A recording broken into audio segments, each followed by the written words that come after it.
Welcome all. My name's Sean Wilson. We're going to spend the next 75 minutes talking to you a little bit about the IT Pro experience, what that journey means, the tools, and have some great demos and some stuff to show you. My colleague Nick and Suni are going to be showing us some of the key elements that we're going to look at and talk about some of the tools. But at the beginning, we're going to start by walking through that IT Pro journey and where our tools kind of land and how we understand what you're looking for. So we're going to just kick it off and get started. So the journey of the IT Pro, regardless of service or software that you're going to deploy, is going to have to go through some form of service management philosophy or lifecycle, right? Is it ITIL? Is it MOF? So we've actually bucketized or even phased, I guess is the easiest way to describe this, into the three key categories of plan, deploy, and operate. Also works very similarly to ITIL, where it's service design, transition, and operation. And each of these are key because as you go through Skype for business deployments and operation, we understand that continual service improvement is at the heart and core of this. So we're going to walk you through these three phases today. Okay, the first piece that I really want to talk about, though, is what it means in the planning phase to understand discovery and deciding what tool you want. Once you've made that decision that, hey, I want to go with Skype for Business, you then start a very extensive planning process, everything from business process to network pre-assessment to understanding capacities, and we've built a ton of tools around this. We're going to talk a little bit about deployment and more in depth about what this specifically means in deployment from setup and deploy and really provisioning your users and getting that environment healthy and safe. And the last one is really operate and really the tools that we help you to deliver a healthy and safe, a healthy environment right off the bat, and then also operate and continually tune and refine that. So you're going to see this theme as we go through this today to talk about each of these and in the phases. So let's talk a little bit more about plan. Okay? In planning, you really are going to have to take a look at your entire ecosystem, right? This is where you start to look at things like, am I going online? Am I going on-prem? If I'm going to go on-prem, am I going to look at things in the world of my network assessments? Okay? I'm going to take a look at my network capacities, my user capacities. We've got a lot of different tools we've built, from planning tools to reference architectures, capacity calculators, network planning guides.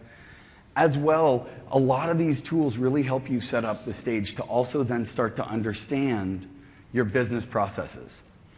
Okay?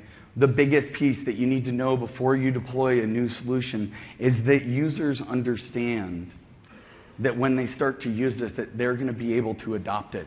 And you want to be able to see that business value in the end. And so understanding how this is going to plug into their lives is extremely important. Let's talk about deployment. Okay?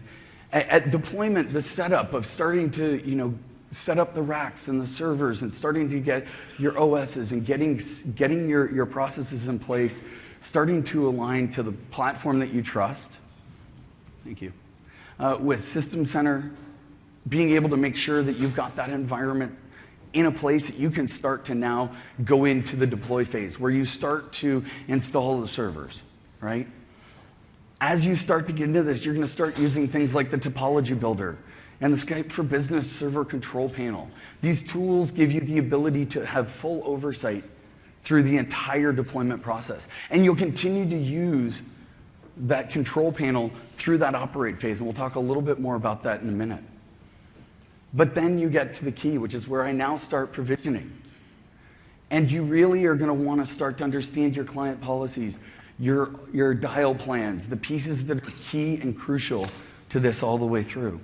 And so we've built a number of tools in this space to really help you when you go from a health and readiness perspective and synthetic transactions to make sure that your environment is ready and it's healthy. Because the next phase of this is the one that we spend 60 or more % of our lives as IT pros in, and that's operate, right? Who here in the room has to take an escalation? Oh, I would have expected higher numbers. Excellent. This is where monitoring is key, that real-time monitoring. We're going to show you some really cool stuff that we're working on in the real-time space. As well, the support and the reporting is so crucial, and we're going to talk a little bit about some of the new investments we've made in this. As well, under the tuning and fixing, this is where we're doing that continual service improvement. And so tools that we use like QoE and CDR and how we've extended that with Call Quality Dashboard that we're going to show you a little bit on today, as well as the rich functionality and capabilities to really use in all of these phases is PowerShell, Skype for Business PowerShell.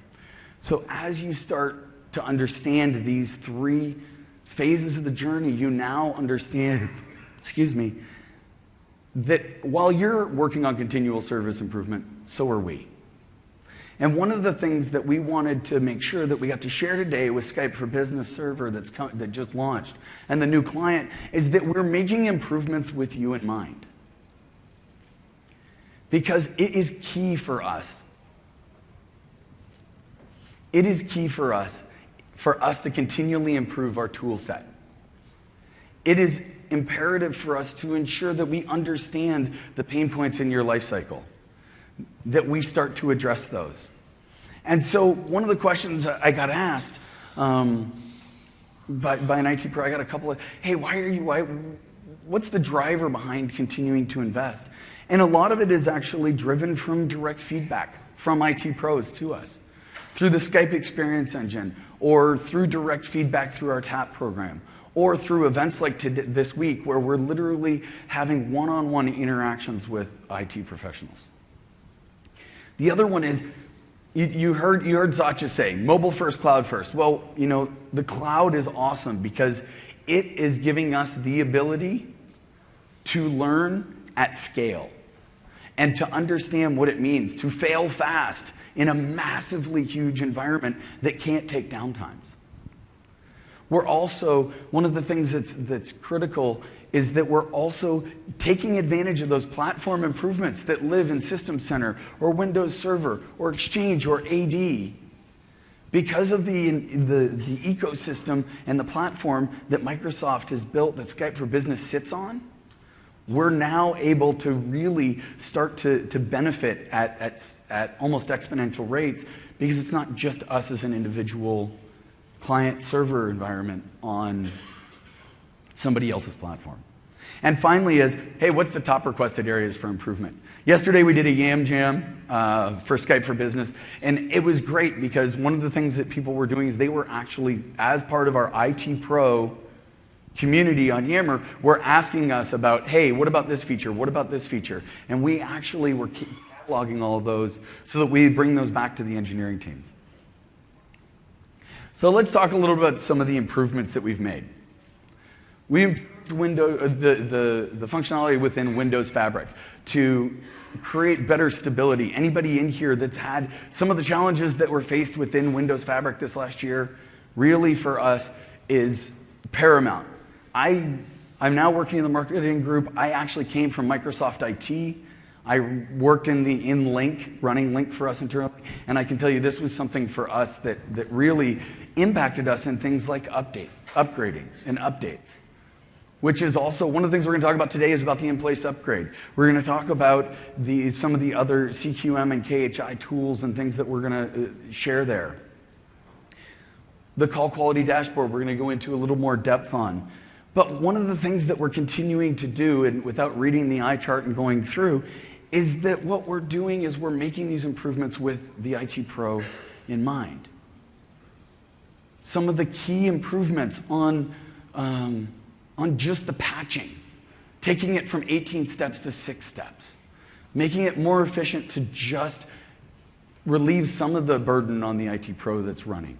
And so we're listening to that feedback and we're making active efforts to improve that. So let's talk a little bit about some of those improvements. Really quickly, under the planning area, one of the things that we're talking about is we're talking about cloud. And we're talking about, hey, I've got on-prem, I want to go to cloud. How do I do this? Well, we've actually built into the Skype for Business online migration tool that allows you to migrate your users from on-premise to the cloud.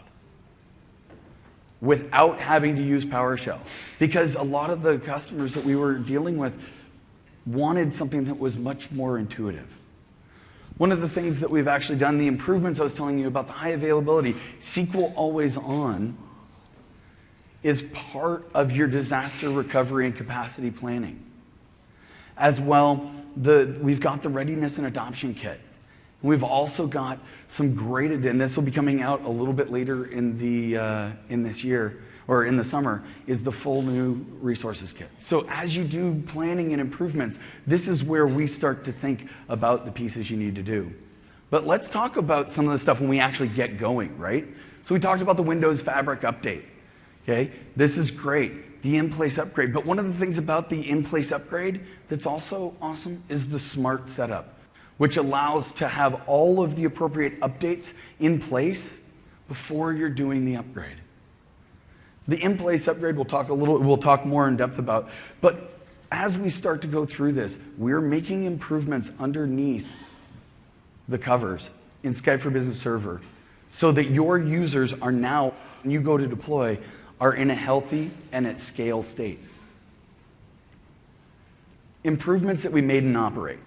Because we spend so much time in there, you'll see Windows Fabric is there again, right? Because it does. It's in our operation. If I have to restart a pool, or I need and any of the or pieces that are there, Windows Fabric is key to this. But one of the things that we did is we actually developed the call quality dashboard, which is actually an extension of that QoE data, and we're going to show you what that looks like in just a minute. We also added additional synthetic transactions for the new server video interoperability service that is actually part of Skype for Business Server for that interoperability with Tamberg. Gives you the great opportunity to tie in and make sure that that service is healthy. Also, media relay. So there are more synthetic transactions to make sure that your environments are staying healthy. As well, one of the biggest pieces that we heard was about conferencing and about conferencing persistence. Because it used to use passive sync to the back end, there was an occasion where you would lose the conference and the conference wouldn't be valid because the user front end pool was restarted or services were restarted and therefore it didn't persist. Well, we now have an active sync between our front ends and our back end to make sure that that persists so that you have a better experience. Now, all this is all fine and good, but in the end, it really comes down to continual service improvement. And this is to set the stage for what we all kind of refer to as troubleshooting, right? So troubleshooting is all of the stuff that we do every day that lives a lot. It lives in that operate function. But it's not individual pillars like reporting or support or monitoring or tuning and fixing. These things are paramount to make sure that you understand them through and through. I actually was in a conversation a couple of weeks ago with a customer, and they were using the term telemetry. And in their mind, the word telemetry meant reporting. And so what I actually did is I actually had this conversation a couple times. Telemetry is actually an aerospace reference, right? And it's actually, telemetry is where you're coming from historically, where you are right now, and the trend of where you're going to be when you end. The telemetry is where you're going to go. And so when you think of troubleshooting and you think about telemetry and those different inputs, we're going to show you today some of those great pieces. But one of the biggest challenges, regardless of us who are technical in this room, okay, who here has to deal with end-user change management? Of those people that raise their hand, who says that it's probably one of the hardest things to do? Yeah. The reason is that we're technical, and we love the technology, and we understand it, but there's user behaviors, and I talked about this under the planning, but it really is a continual element that goes on through and through. If it's not a new feature or it's a new UI, right? So one of the biggest things that we've actually there's 2 other sessions that happened in the last 2 days. I encourage you to go out and see them, and they're on building adoption and change management plans. The speakers were Stephen Clark and Debbie Arbini. And really is, we've actually gone and built resources with this Skype for Business transition for a lot of our customers. And the reason was I came from IT, and I walk in and they say, hey, we're going to deliver this new user experience. And I said, wait a second, what are you going to do for all of our IT brethren that don't have the materials or the time to get ready for that transition? And so we really made an effort across 4 different teams to build out a lot of those key materials. But enough with me talking. Who wants to see stuff actually working? There you go. You want to? Okay, so what we want to do now is kind of get a little bit out of the slideware, get a little bit more interactive, show you a few demos. We're also going to talk about a couple of tools that we have other sessions that go in depth on. So I'll kind of give you a preview and a highlight and direct you to a couple other sessions where you can find out more. First one I want to talk about is in-place upgrade. How many of you attended Scott Stubberfield's session yesterday? Okay, good. So I won't spend too much time on this, but for those of you who did not attend his session, really the core messages that we want to deliver is we realize that in our server cycle in the past, we've always required you to go out and procure new hardware and deploy new hardware and configure new load balancers and firewall settings and DNS settings. In the effort to get you to Skype for Business Server 2013, we've put in this place of reusing your old hardware, running the installers on that hardware and getting you to the new version where you don't have to go through and retest and revalidate and reset up all this stuff. So we're hoping that with that improvement, we have unblocked you from the time that it takes to get from one server version to the next. And in practice, in our TAP and early deployments, we've found that we get to do this fairly quickly. It does require some operational thinking about where you're going to move your users, where you're going to have them hosted, where you're going to provide services while you're going through the upgrade. But the thought here is that you can go through and you can upgrade your pools in a day or in a weekend, go through your test procedures, get it all up, move your users back, and then all of a sudden you're there instead of having to spend a full new year going through planning cycles. So we're going to try and keep questions for the end, but I will take yours right now. And for the recording, the question was, does it apply to virtual machines? Yes, it's just the software on the servers. You'll go ahead and run an in-place upgrade. It will remove everything. It will put everything else on. There are some prerequisites that you want to take care of first to shorten that amount of time. Okay? One other thing that I want to talk to you guys about is I just talked about how we get from the server from Link Server 2013 to Skype for Business 2015. In the client, first of all, has anyone here not heard about the client rebranding? Okay, fantastic. It worked. I'm hoping you heard about it in a positive light, although that may not be true. So what we did in the client is we took a little bit of a different approach in that we said we wanted to get it out there for you to use right away. In fact, many users are already familiar with the Skype name, the Skype kind of look and feel. And we said, well, in the server, we can do an in-place upgrade and we can reuse everything else. But another big piece of the deployment is client deployments. And how do I get it out there and how do I get it patched? And so the team decided that the easiest way to do this was to go ahead and overlay it so that it was an update to your current client. Believe me, we've heard the feedback from you guys about delivering updates and new features in the client. But what we also have is logic in the client that allows you to keep the existing Link UI for those users that aren't quite ready as you're going through the change management process, or to flip a bit on the server that says to go ahead and do the Skype for Business UI. There is logic in the client that when it first logs into the server, it will find out what your server version is, and it says, if I don't have any policy, I'm going to guess what it should be. So what I want you guys to take away from here is that if you are on Link Server 2010 or 2013, When you log into the client, it will say, hey, I see you're on one of these versions. We're going to restart, put you into the Link UI mode.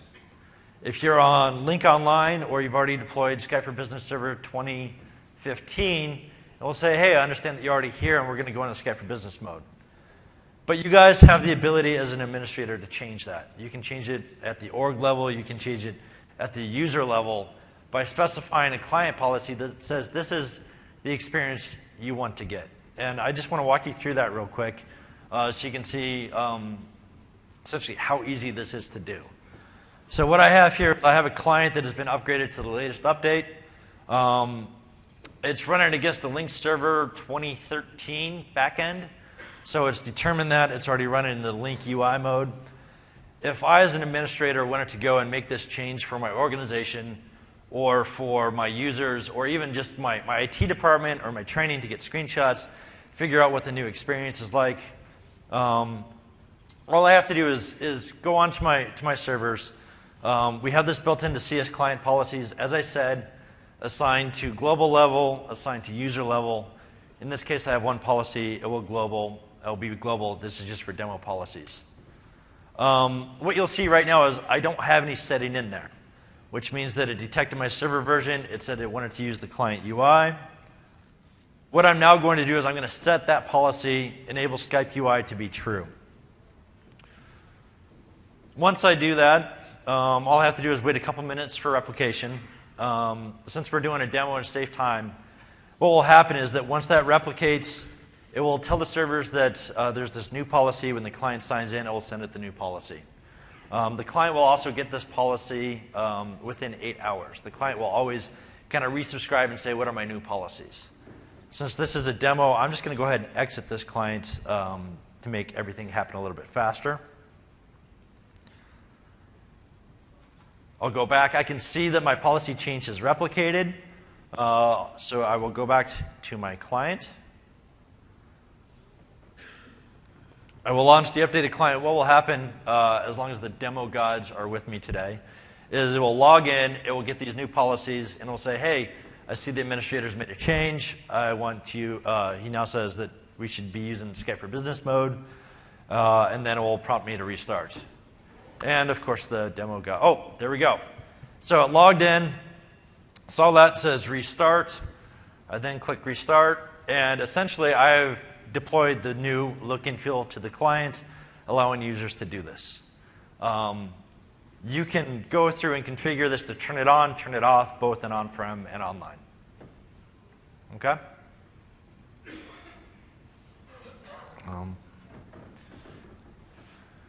I'm happy to answer any questions you have after this session on that. Also, if you have any questions about what the actual experience is, what are the additional pieces you want to configure, maybe what the first run experience is, we have some resources on that. There's actually a blog posted by a member of my team, Scott Stubberfield, that has a whole big PowerPoint on it that you can run in presentation mode, click on the experience you want, and it will take you exactly to what you have to configure. So we're hoping that that will help you prepare your organization for either the update that you may have already installed or any future updates that come out. The other thing I want to call out here is I know that there's been a lot of people saying, hey, wait a second, you're changing the UI on me, you're changing the experience, you're changing the way in which I have to click on things. There was a lot of research put together to make this more familiar, easier to do, less clicks to actually accomplish tasks. And we found in TAP and earlier testing that 86% of the people with the clients with the Link UI and the Skype for Business UI right next to each other preferred the Skype for Business UI. Those other 14% may be some of those challenges that you have in the user adoption, but as people became more and more familiar, it's just like moving from any other client to this. Once they get the training, they feel more comfortable. We feel that they're really going to like it, and they're going to find it easier to use.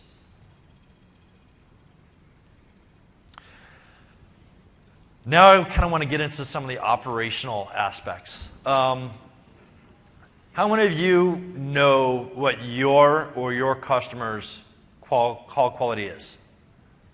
Kind of what their poor call rate is? How many of you know how to define what a poor call might be? Okay, and we have a couple hands up. We have a few ways of doing this. new to the product is a feature in the client called Rate My Call, which is something we've had a lot of people asking for. It's something that we've had in Skype before, that allows you to go and after your call say, hey, was this good? Was this bad? What did I experience? That gives us the very much user what they thought it was. This could be a different experience than what we get in actual hard data, because they may say they had a poor call, and that's because they were talking to someone on a cell phone or someone on a Starbucks network, which kind of results in a little bit different experience. But this gives us the true representation of how the customers feel. We have the ability to configure this for how often the actual prompt shows up. You can say do it for every call. You can say do it for 10% of the calls. But it allows you to kind of sample. And then through our call quality dashboard, we can actually go and run reports that allow you to show what your user click rate is versus what your actual total number of calls are, or what your poor call rate is based upon some other network deterministic factors. I see you have a question. If you wouldn't mind going to the mic.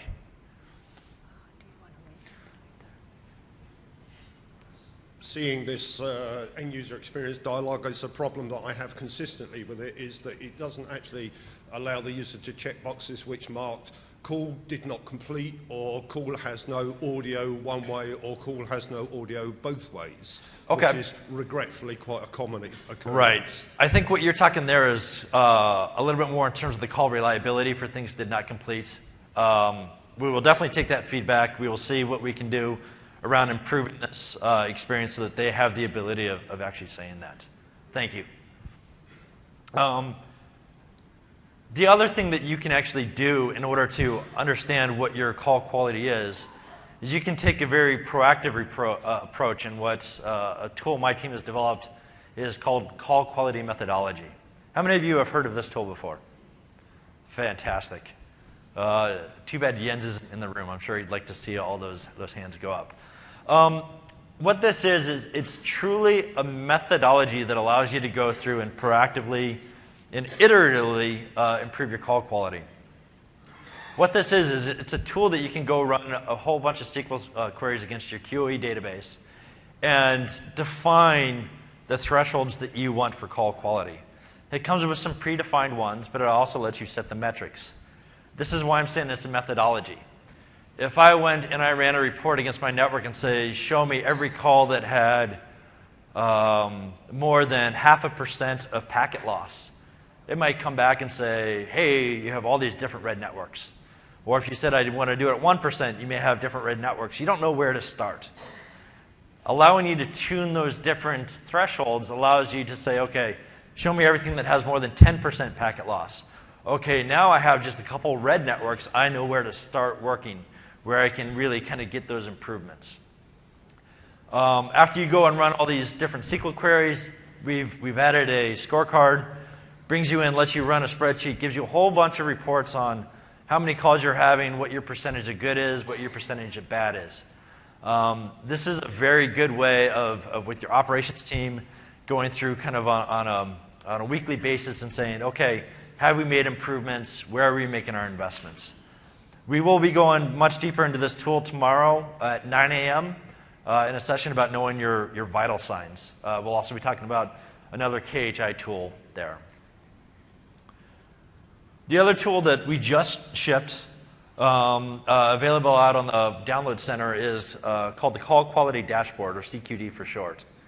For those of you who have used the monitoring server in the past, think of this as the monitoring server on steroids that you can customize. It takes all of that data that you had before, it puts it into analysis services and Cube, makes it much, much faster to get the data.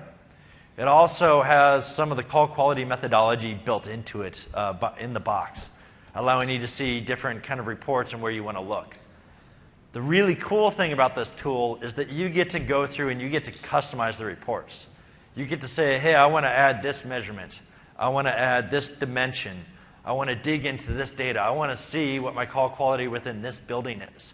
Allowing you to really get to that data that you're looking for, the data that helps you drive quality, without having to have the SQL knowledge of how do I go write a SQL query to get this out, and then how do I visualize the data.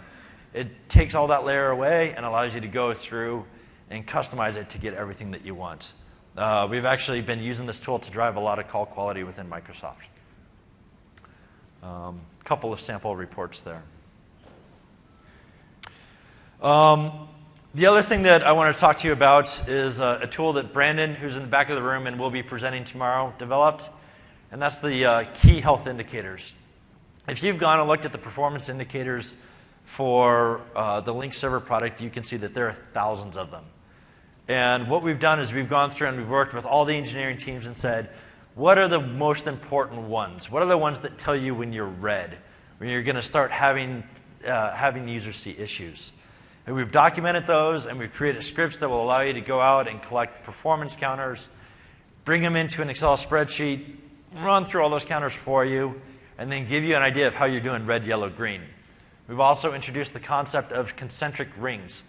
What are the most important counters within those? What are the counters that would trigger other counters? And so that allows you to see, hey, in ring 0, I got some red. I need to fix those before I start to work on other things. It'll also allow you to go back and look at some of your trending so that you can identify, hey, was this happening during my peak hour? Was this happening during backups? When was this happening, and how is it affecting my user experience? Like I said, Brandon will be going through this much more in depth tomorrow at 9 a.m. And then with that, I'm actually going to hand it over to Suni, who has taken our KHI concept and tried to make it more of a real-time tool. Hi, everybody. Hello. Hi, everybody. My name is Yuni. I have the most unique name on the stage right now. So anybody would like to try to pronounce my last name? I'll give you a gift, a Skype t-shirt. No? So my last name is Suchahyo. So with the exciting KHI tools that we have announced in several releases, we would like to have a sneak peek for you guys, which is we don't have a formal name yet, and at this time we call it a real-time KHI dashboard. So when I'm talking about real-time KHI dashboard, it is real-time. Currently, we are running our tools in our data center, and it handles 600 servers and more than 200 pools, and at the speed of less than 200 milliseconds. So it gets updated really quick. So not only that, this is very important for our ops, because when we are updating new machine in our environment, we would like to know whether it's actually have a good impact. Hopefully, it's positive impact to our environment. So this tool will be ready to ship probably around September, so third quarter of calendar year this year. Now, this is actually a live demo with what we have in Corp. You can see many of your KHI that we monitor, including the KHI that being mentioned in the document we have shipped in 2013 and 2010. So as an example, this particular KHI has a suggested threshold of 100. And this P determines that it's pool level, site level, and this is the roles. So let me actually try to see that DB star. It seems like it has a little bit issues here. It has above the threshold level.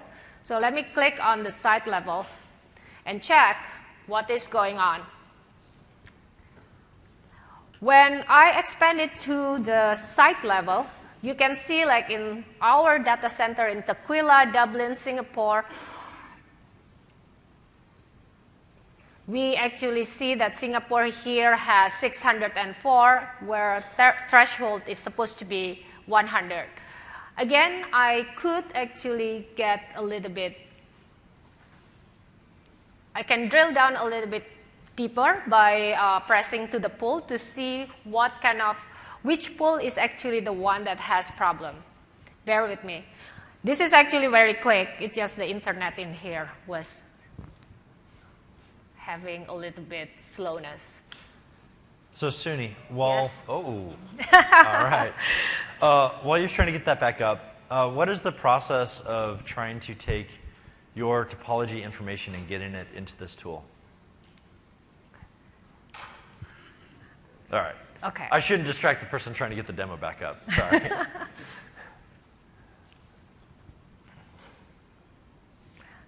Let me try to get this back up and connecting. So if we don't have the problem earlier, you could actually see, okay, it's coming up. The nice thing about this tool is that not only is it real time, allowing you to go and see where you're at without having to use the KHI process of kind of running counters per week, then looking at it afterwards, is that you can see you also get some historical data. So I know I've used this before when we had seen an issue, and I went and saw a whole bunch of spikes. And since I'm friends with the ops team, I was able to ping them and say, hey, what's going on? I can see this is happening. Obviously, this isn't something you'd expose to your users, but the nice thing is that it does give you that very much real-time view where before you actually hear customers complaining or anything else, the team that's responsible for ops can be sitting there and say, hey, I already know where my issue is starting to arise. That, maybe I've got a memory bottleneck, or I've got some network counters that are going over a certain error threshold that lets me know where I want to start investigating immediately. So one thing that, thank you, Nick, while waiting for this to load, once you actually dissect and go inside which pool it has the problem, you can actually drill down to which actually specific server which has problem. The one that I actually would like to show is you can actually differentiate between you're running maintenance, like an indexing on your database server. So the peaks of the performance always happen at the same time, or it is something that's actually unnatural. So that's the reason why in here we actually include the day and week. So you can actually see this is like, oh, is this happen during a certain kind of hours? And it happened regularly, or it's not. So with this particular dashboard, we can actually, at the glimpse, we can take a look at the high level, at the 600 machine level that's being aggregated, or at the very low level, which is like at the machine level itself, even though it's not in our environment in North America. So I would like to show another interesting aspect of our landscape heat map. So our landscape heat map, when it's loading to our environment, it will show almost like a 600 machine. It will look like almost like a Christmas tree to me. It will actually give an indicator which one is actually running, performing very well. The green aspect, then when it's actually showing up, it actually shows it's okay, and each block, it actually shows the KHI that we are monitoring through perf counter. So if, let's just do this.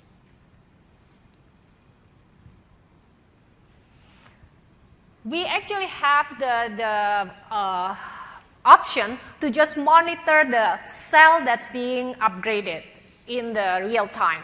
And then it will turn into yellow or it turn into green as we speak. See, it just like that. And with the similar kind of like lights shows up, you can see, is it like all the same color in the same position of the servers within the same pool is actually has problem. Then you probably will have a certain kind of issue within the same pool. However, we can actually also take a look the other way around, which is based on the KHI, we would like to monitor all the health of our servers. When it shows up, it's actually pretty interesting. You have the list of all the KHIs, and then all those are the machine that they are having the monitor the KHI number, and it will actually shows which actually server name that has some problem. Wow, we are having really slow network. So in here, if you hover on top of like those first cell, you can actually see what KHI is actually being monitored. Did we have any questions about KHIs at all? Yes. Would you mind going to a mic so we can get it for the recording?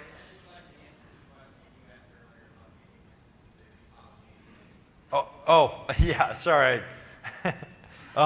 So I had asked you a question earlier about how to load your topology into the Link Dash tool. We actually have a topology deployment document that we actually can,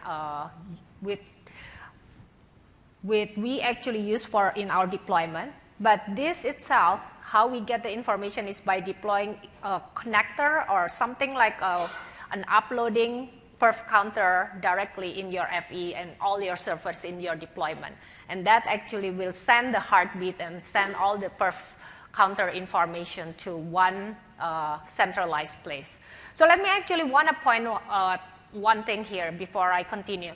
This is like, as you see, just close this one because I just lost the moment. Here you can see like I still have like my Redmond time, so it's 9:26, right? If you actually see in here, the last one is 9:26:00. So it's very real time. This is actually the most exciting tool that I would like to show to you because it's when we say real time, it's not 5 minutes, it's not 15 minutes. So it is within like less than 1 second. Real quick, one of the biggest pain points with the old KHI tool was you've got your CSV files, and now I have to find maximums and averages, and I have to copy paste into the Excel spreadsheet, blah, blah, blah. Is that fixed in vNext for this? For the KHI tool? Yes. Okay. That's all I need. As long as you say yes, I'm cool with it. Yep, we have an automatic import process in Excel. Hallelujah. That does everything for you. So the question is this available in 2013 as well as Skype for Business? I see the title up there says Link Real-Time Dashboard. This is our current dog food, so it's going to be available only for Skype for Business, not for the Link 2013. Thank you. I can take more questions later on. So one of the things, excuse me, one of the things I wanted to talk about a little bit is as well as about our partners in that journey, right? Because we at Microsoft have built an ecosystem that really helps us to extend our reach and capabilities. So the one piece that I wanted to really talk about with our partners is that we have 3 different kind of tiers of partners. We've got our system integrators that are really there to help you from day one with decision and purchase planning all the way through deployment, as well as we're really encouraging through operations and adoption. We also have this new tier of IT Pro tools. These IT Pro tools and these partners actually extend the reach of what our existing inbox tools are. And I'll talk a little bit about those partners. But then we also have hardware partners that really are part of that life cycle, that really help you to bring your telephony, your conference rooms, your gateways, your disaster recovery solutions. So let's talk a little bit about the tools, though, that the different partners bring. So we've got our inbox tools, and we've talked a lot about that. What we're about to talk about, though, is actually some of these partner tools that we brought. And what these partner tools have done is they've extended the inbox capabilities of our existing tools. QoE, CDR, some of the additional areas where we want to be able to help our customers make sure in a network pre-assessment that they understand that their environment from day one of consideration all the way up to the fact that they're operating it. And as well, our key hardware partners that most are familiar with, ranging from headsets to gateways to SBCs. So we've talked about the hardware partners, and these are key to really help you extend your Skype for Business ecosystem. It's not just about the servers. It's about enabling your users to do different modalities, to bring voice to their site, or to understand how a conference room is made up. But one of the biggest pieces of feedback we got through this whole process was, hey, we need to be able to do more. We need to be able to get mid-call reporting. We need to be able to get real-time monitoring from the entire environment, not just from a server perspective. We need some of the other key elements there. Sorry. I was trying to get to the page. And so these are key to us, making sure that our inbox tools go to the next step. So I'm going to let Suni kind of take it from here and share some awesome stuff with you. So I'm excited to turn on my mic. So I'm excited to introduce our 3 partners that we have selected and also tested and qualified them as our IT Pro tool partner, which is in alphabetical order, Event Zero, Nectar, and Unify Square. Their representative is also like in this floor, so feel free to ask any questions related to the partner after my demo. So with that, let me pray to my demo God that everything will be fine. So the first thing that I would like to show is, no, this is not Nectar, this is Event Zero. Event Zero has dashboard that they call it UC Commander. And with this UC Commander, you can do some configuration and monitoring and troubleshooting. What do they have the most strength compared to our tool? They actually make an extended data visualization than our SSRS. Not only that, if you can actually use the CDR and QE data to debug something or troubleshoot a certain kind of issue that probably will take you more than 20 minutes, you could actually get it done sooner in here. So you can actually see in here, this is the first dashboard, like what all IT admin would like to see, what is the health of the last 24 hours. You can actually see what based on the sites, based on like what is the adoption rate.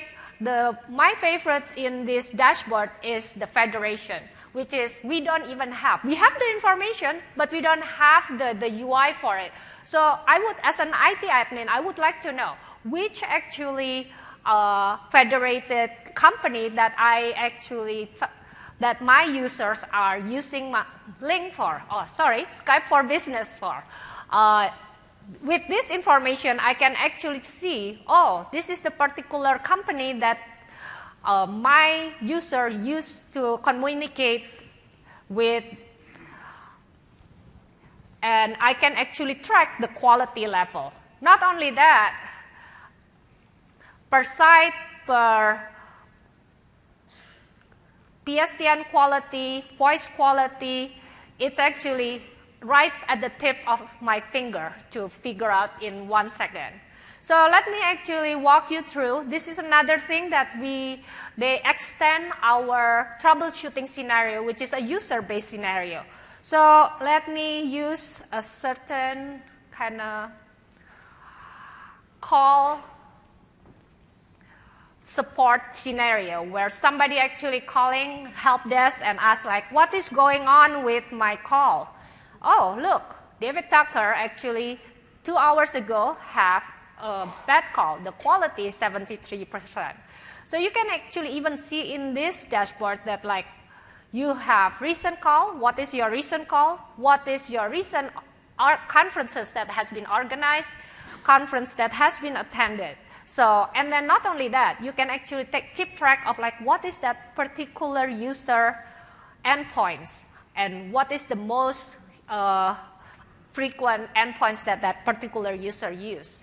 So let me actually give you an example in here. You can actually take a look at David calling. You can, at one site, in one click, you can see all the what type of call is it? Is it call over Wi-Fi? There are many times that when I debug a problem, I actually make use of all the partners' certified IP Pro tool. I make sure that I use it myself. It was actually because the IP protocol, the ICE negotiation failed and it falls into TCP. When the protocol goes to TCP, of course, it's going to degrade your call experience. But how quick you get to this information is the essential of this dashboard compared to like using our SSRS. And in here, you can see like what is the problem. You can get all the MS Diagnostic ID in here for 100. You could actually take a look at what type of front end is this person lives in. And the most important aspect that I'm excited, all our partners are committed to include the KHI in their dashboard reporting. This is including like supporting our vision to have one reporting in one place, which actually promote our KHI and CQM methodology. So in here, you can actually see what is the front-end server and how's the KHI of that front-end server itself. So this is just an example of like a call quality. You can take a look at other aspect of conferencing, where actually you can see people who are joining. They mark different user between the federated, whether it's an external user. You can actually see the different color. Of course, all this information is in CDR. It's just like not easily discoverable, and they've done a great job in correlating and making it very visually appealing. So I have done like several scenarios for Event Zero. Let me actually move to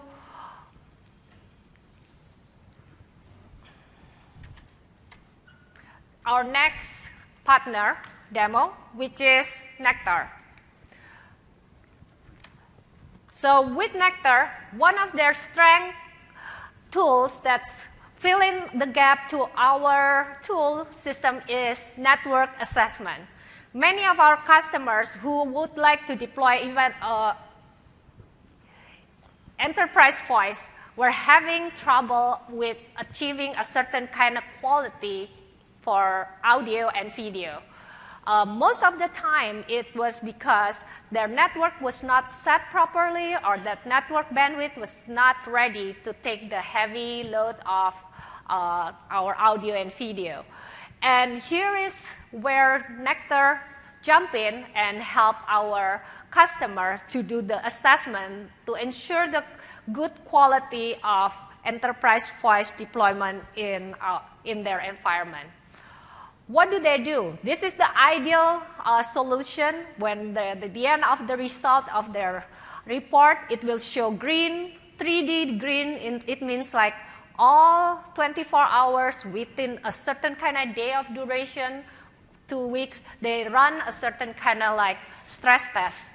So I'm giving a glimpse of like what is the result of the network assessment of modality, which is very nice to share this information to publicly. So you can see in here, it's interesting that like a certain time, a period of time between 4 to 6, over there it's kind of yellow, and in 3D it's also like going up and down. It's not always that low, but it's not always that high. And if you see in this particular table, it actually, a certain area turned into red. The MOS score becoming like really low. What does it mean? At a certain kind of like point of time, because of the heavy traffic and the way that like our users are using the network, it can cause a very degrading experience for the Skype for Business user. So one of the things that they need to fix, which is it actually also happened in Microsoft, is like to change the priority of your queue to to set the right priority for Skype for Business. And the second one is to set a certain kind of IP, because like we find out like in a certain kind of site, there are duplicate IPs between one site and the other, and this actually causing issues that like the user in one site to the other site is not able to communicate. Another one is like ensuring like all the endpoints, hardware and software, are actually qualified, tested, and recommended by Microsoft to ensure a good quality. Yes, you have a question? Is this actual data or synthetic data? What was that? Is this a synthetic data or? Is it actual data or synthetic data?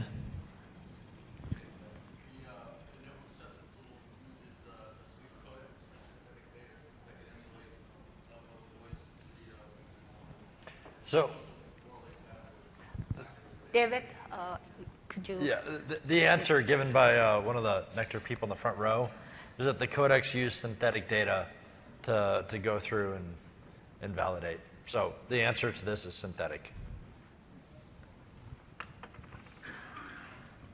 So with that, I would like to show a real dashboard of how. So after you do the network monitoring, of course, you don't just be done with it. It's good to know to ensure the good experience of your user to do a pre-assessment. But we would like to recommend you to use this monitoring, network monitoring, consistently. Why? Because like sometimes network degrades. Somebody knocked down the router, somebody who's new being hired didn't reset the QoS number, and that actually can cause some issues, like as what you have seen in here. So this, and the cool thing that I would like to show in here is they actually also incorporate KHI in their reporting. So you don't have to jump from one network dashboard to another dashboard, but it's actually available in this particular dashboard. You can see there is a link pool here is red. Nice thing that they actually keep track of your certificate as well, whether it's actually expired, almost expired, and they actually show the KHI of the particular pool that we are monitoring. So this is like the dashboard of the admin to monitor both networking and link at the same time. And let me jump into like a situation that's very similar. Somebody call and say like they don't have a very good experience, and it can also be done at the real time. So together with SDN API that Microsoft actually provided, we can right now say, let me actually try to find my own call.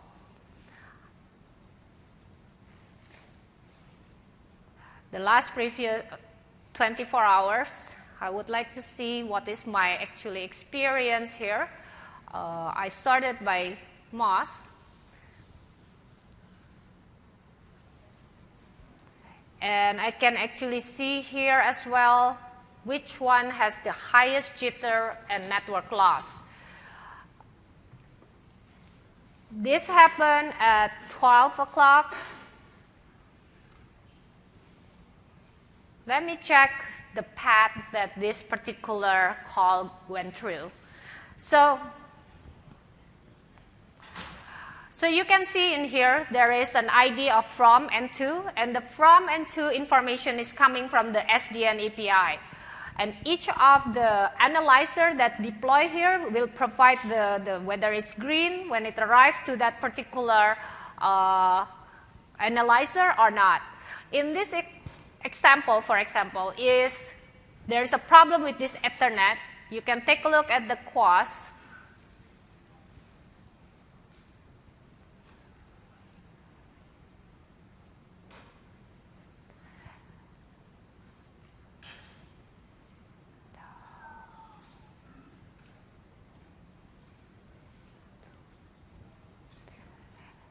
You can actually also see the topology that it's affecting. So let me try to pull the information. This gives you the query of people who are also get affected because of that Ethernet problem. So with this information, the IT admin can actually directly go and fix the problem at that particular site. So this is like one of the area that like a user-based troubleshooting, you know that's a problem, and then a help desk can directly help ask the network admin to help address the problem. With that, what else that Nectar actually support? Similar to like Event Zero and also Unify Square, they provide a reporting for our executive for business decision. Like in here, they can do like a 1 month or monthly report or weekly report that will show the state of the network. And when you actually click, all the right information is everything that you can get from our QE database. So in here, if you take a look at our network connection, there's a Wi-Fi, when there's like a little bit red in here. But the interesting aspect of this, you have a little bit more red failures in our wired connection.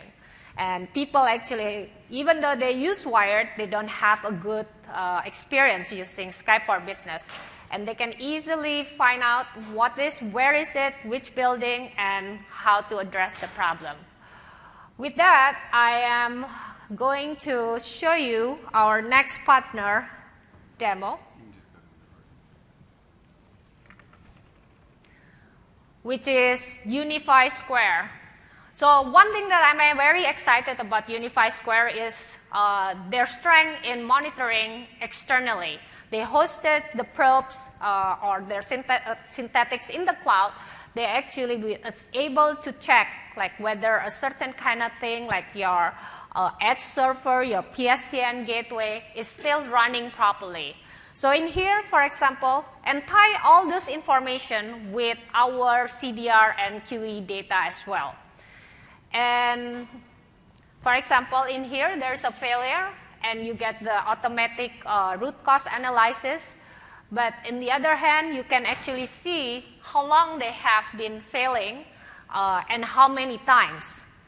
Not only that, they actually include how many users are in that pool and get impacted by these failures.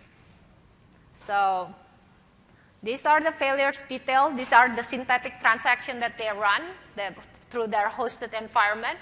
So you can see in here the failure is because it's trying to accept the call. It's not trying to connect to the Skype for Business server itself, but the failure is trying to accept the call. They include like all the information about the address, the record route, all the information related to the MS diagnostic, again, at one click. So with this, I'm also like very proudly to announce that we have currently shipped a one landing page for all the IT admin that's working on the Skype for Business or Link. Before, we have TechNet, we have MSDN, we have ResKit. I heard so many complaints that people say like, oh, it's so hard to find your tools because you ship it in many different places. And sometimes we don't know what is the difference between one tool and the other. So with this Skype for Business release, we at least have 4 tools for you to use to make sure that your call quality is taken care of. And the second one that I'm very excited to show is like we also have a landing page in our marketing site which shows like which partner are actually qualified. We are very proudly working with our partner, and we would like you to also have the best experience. So come and check out this site for our qualified partner information. The third one, I'm very also proud to announce that our UC strategist has written a great article about our IT Pro tools. So come and check it out. So one of the things that we wanted to kind of follow up and recap, right? So we've talked a lot about, we built our tools around service management models. We're constantly making those improvements for it. We have a partner ecosystem to help extend and really give you the tools that you need. But one of the biggest pieces we want to make sure is that this is a continual process. Keep feedback coming. Keep it coming to us. Because this is how we continually iteratively improve. And so there's a couple sessions later this week that you might not want to miss. Tomorrow you get the hybrid configuration deep dive on Skype for Business. We've got a session as well all about, it's not all about meetings at all. The breakout session with Amr is a deep dive into all things about Skype for Business and common questions.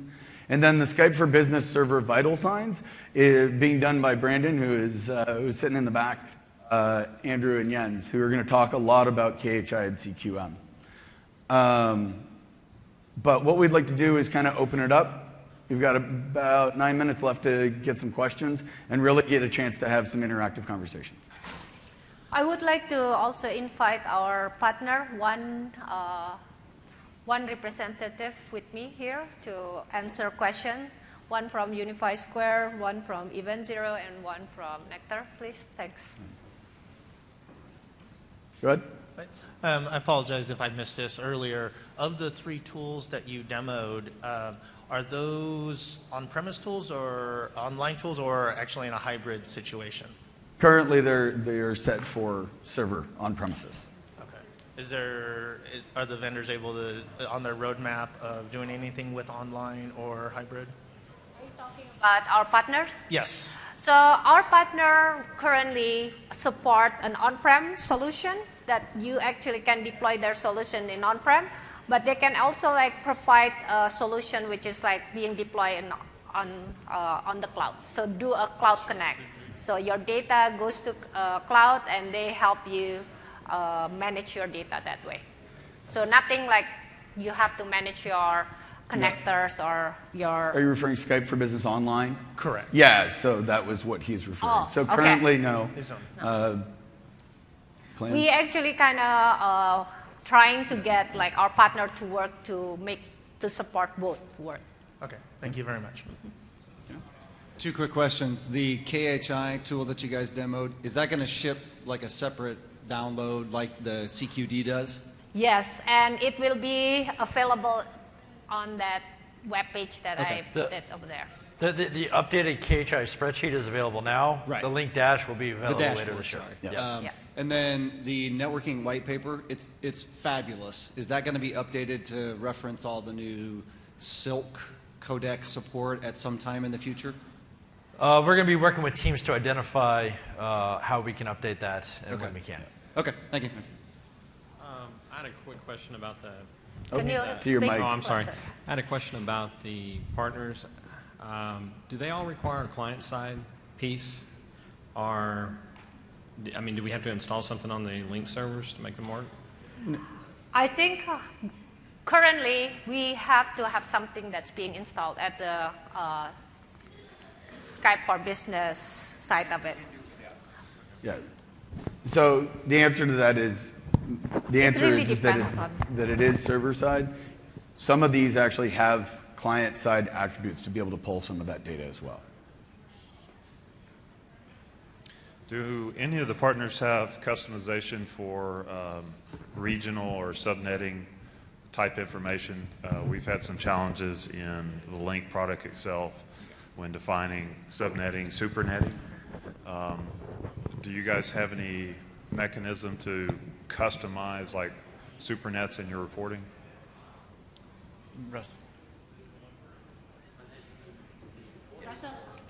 Reporting. Yeah. So, in short, the answer was yes. Which one? Yeah, so UC Commander does global region site user, subnet, supernet, you name it. So it'll import the topology data. You can import it from Link automatically, you can import it from Active Directory, or you can define your own. Excellent. And we do the same thing, but also we can put analyzers on your network and get it from the data infrastructure as well. So we can add another level up to that as well. Okay. Thank you, guys.